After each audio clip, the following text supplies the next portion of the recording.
Welcome to anime Tamil series. இன்னைக்கு நம்ம பார்க்க போகிறது the rebirth villain the legend of GSU season 1 episode 62 தான் வந்து பார்க்க போகிறோம். இன்னும் நம்ம சேனலை சப்ஸ்கிரைப் பண்ணலைன்னா சப்ஸ்கிரைப் பண்ணிக்கோங்க, பக்கத்தில் இருக்க பெல் பண்ண கிளிக் பண்ணிக்கோங்க. அப்போ தான் நான் போடுற வீடியோ நோட்டிஃபிகேஷனாக வரும்.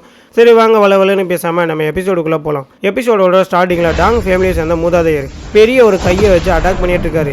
கொள்ளைக்காரங்களா, இன்னைக்கு நான் உங்களை கொல்லாமல் விட மாட்டேன்டா அப்படின்னு சொல்லி அவர் அங்கே அட்டாக் பண்ணேன். எல்டர் மோவும் நம்ம ஹீரோவும் அதை தூரத்துலேருந்து வந்து பார்த்துட்டு இருக்காங்க. ஹீரோ கூட்டிகிட்டு வந்த ஆட்கள் எல்லாம் ஐயோ எங்களை வந்து காப்பாத்துங்க யாராச்சும் அப்படின்னு சொல்லி கதறி அடிச்சு அங்கே ஓடிட்டு இருக்காங்க. நம்ம நினைச்சபடியே டாங் ஃபேமிலியை சேர்ந்த மூதாதையர் நம்மளுடைய வலையில வந்து மாட்டிக்கிட்டாரு அப்படின்னு சொல்லி ஹீரோ ஃபேயாங்கிட்ட சொல்ல, போலீசன் உங்களை பார்த்தா எனக்கு ரொம்ப கவலையா இருக்கு, நீங்க ரொம்பவுமே வந்து ரிஸ்க் எடுக்கிறீங்க அப்படின்னு சொல்லி ஃபேயாங் நம்ம ஹீரோ கிட்ட சொல்ல, நீ எதுவும் வந்து கவலைப்படாத, லார்ட் ஆஃப் 1000 ஃபேஸ் அவன் கிரேட் ஸ்ட்ரென்த்தோட ஒரு 5th ஸ்டேஜ்ல இருந்தான், அவனவே நான் ட்ரிக் பண்ணி ரத்தம் வந்து எடுக்க வச்சுட்டேன். இந்த டாங் ஃபேமிலியை சேர்ந்த மூதாதையர் அவர் கிரேட் ஸ்ட்ரென்த்தோட 3rd ஸ்டேஜ்ல தான் இருக்காரு, அதனால நானே இதை வந்து பாத்துக்கிறேன் அப்படின்னு சொல்லி ஹீரோ சொல்ல, இருந்தாலும் எனக்கு ரொம்பவுமே கவலையா இருக்கு உங்களை நினைச்சு அப்படின்னு சொல்லி ஃபேயாங் நம்ம ஹீரோ கிட்ட வந்து சொல்றான். யாருக்கிட்ட டாங் ஃபேமிலி எதுக்குற தைரியம் இருக்கு, தைரியம் தான் என் முன்னாடி வாடா, உனக்கு நான் சாவை இன்னைக்கு காட்டுறேன் அப்படின்னு சொல்லி டாங் ஃபேமிலியோட முதலியார் அங்கே கத்திட்டு இருக்கேன். டப்புன்னு பார்த்தா அந்த இடம் ஃபுல்லா வந்து பாய்சன் வந்து பரவுது. ஆமா இங்க என்ன நடக்குது அப்படின்னு சொல்லி அவர் வந்து மூக்க பத்திக்கிறேன். few hundred poison gases வச்சு நான் இதை வந்து மேக் பண்ணியிருக்கேன். இதுக்கு 3 ஃபிளவர் ஸ்டாப்,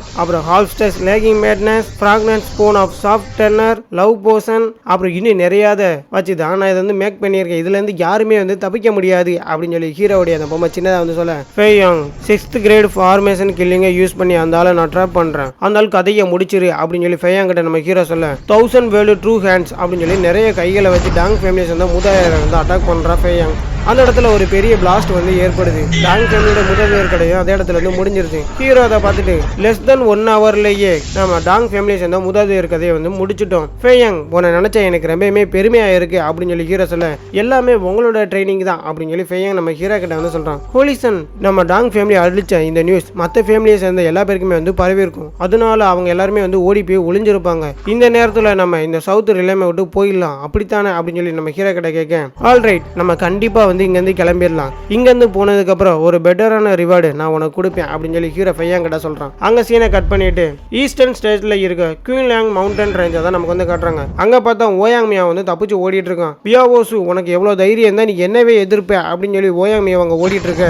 ஓயாங் மியாவோ நீ இங்கேருந்து ஓடாத, எனக்கு வந்து ஒபே பண்ணு, உன்னோட சோல என்ன சர்ச் பண்ண விடு அப்படின்னு சொல்லி பிளட் மான்ஸ்டர் சொல்ல, என்னது என்கிட்ட அப்படி எதுவுமே கிடையாது அப்படின்னு சொல்லிட்டு அவன் அங்க வந்து ஓடிட்டு இருக்க. டப்புன்னு பார்த்தா லார்ட் ஆஃப் 1000 ஃபேஸும் பிளட் மான்ஸ்டர் அவன் வந்து பிடிச்சிடுறாங்க. நீ இனிமே எங்கேயும் தப்பிச்சு ஓட முடியாது அப்படின்னு சொல்லி லார்ட் ஆஃப் 1000 ஃபேஸ் சொல்ல, என்னால இங்கேருந்து எஸ்கேப் ஆக முடியாம இருக்கலாம், ஆனா உங்களுக்கு எந்த ஒரு சீக்ரெட் டெக்னிக்குமே கிடைக்காது அப்படின்னு சொல்லி டப்புன்னு அங்க ஒரு பெரிய பிளாஸ்ட் வந்து ஏற்படுது.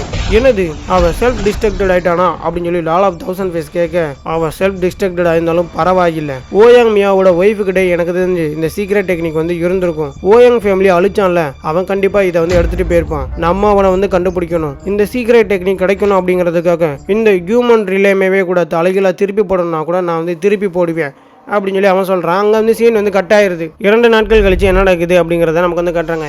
வந்து கல்டிவேஷன் வந்து பண்ணிட்டு இருக்கான். ஹீரோவும் ஃபேயாங்கும் பெட்ரூம்குள்ள வந்து இருக்காங்க. சத்தம் போடாத, வெளியில வந்து கல்டிவேஷன் பண்ணிட்டு இருக்கா அப்படின்னு சொல்லி ஹீரோ சொல்ல, சரி நான் சத்தம் போடலை அப்படின்னு சொல்லி ஃபேயாங்கும் அவளுடைய விரலை கடிச்சிட்டு வந்து படுத்துருக்கான். போலீசன் ஐ ஹேட் யூ அப்படின்னு சொல்லி ஹீரோ கிட்ட சொல்ல, ஏன் உனக்கு வந்து பிடிக்கலையா, நான் வேணா இப்போ எந்திரிச்சிடவா அப்படின்னு சொல்லி ஹீரோ எந்திரிக்க பார்க்க, போலீசன் அப்படிலாம் எந்திரிக்காதீங்க அப்படின்னு சொல்லி ஹீரோவோட கையை பிடிச்சிக்கிட்டு, நான் கிரேட் ஸ்ட்ரென்த்தோடைய 3rd ஸ்டேஜை வந்து இப்போ பிரேக் த்ரூ பண்ண போகிறேன், எனக்கு நீங்கள் ஹெல்ப் பண்ணுங்க அப்படின்னு சொல்லி நம்ம ஹீரோ கிட்ட கேட்க, ஆல்ரைட் நீ என்னுடைய மடியில் ஏறி உட்காரு, நான் நீ வந்து பிரேக் த்ரூ பண்ணுறதுக்கு ஹெல்ப் பண்ணுறேன் அப்படின்னு சொல்லி ஹீரோ சொல்ல, அவளும் ஹீரோடைய மடியில் ஏறி உட்காந்துறான். அதுக்கப்புறம் 2 பேர் வந்து கல்டிவேஷன் வந்து ஸ்டார்ட் பண்ணிடுறாங்க. ஃபேயாங்கும் பிரேக் த்ரூ பண்ணிடுறான். கன்கிராச்சுலேஷன் எல்டர்மோ, நீ இப்போ பிரேக் த்ரூ பண்ணிட்ட, உனக்கு நான் உன்னை இப்போ காட்ட போகிறேன் பாரு அப்படின்னு சொல்லி ஹீரோ டப்புன்னு பார்த்தா ஒரு விதையை எடுத்து அவன் முன்னாடி வந்து காட்டுறான். போலீசன் இது டிவைன் கிரேட் சீடு தானே, ஒன்லி ஏசியன் எம்பரருடைய காலகட்டத்தில் அவங்க இளமையா இருக்கப்பா மட்டும்தான் இதை வந்து மேக் பண்ணாங்க. போலீசன் நீங்க இப்போ அதை வந்து கண்டுபிடிச்சிருக்கீங்களா அப்படின்னு சொல்லி அவ ஆச்சரியத்தில் பார்க்க, டப்புன்னு பார்த்தா அந்த இடத்துல ஒரு நோட்டிஃபிகேஷன் வருது. Type goldie power seed, grade emperor grade, phases new born, growth maturity perfection notes, இந்த சீடை நீங்க சாப்பிட்றது மூலியமா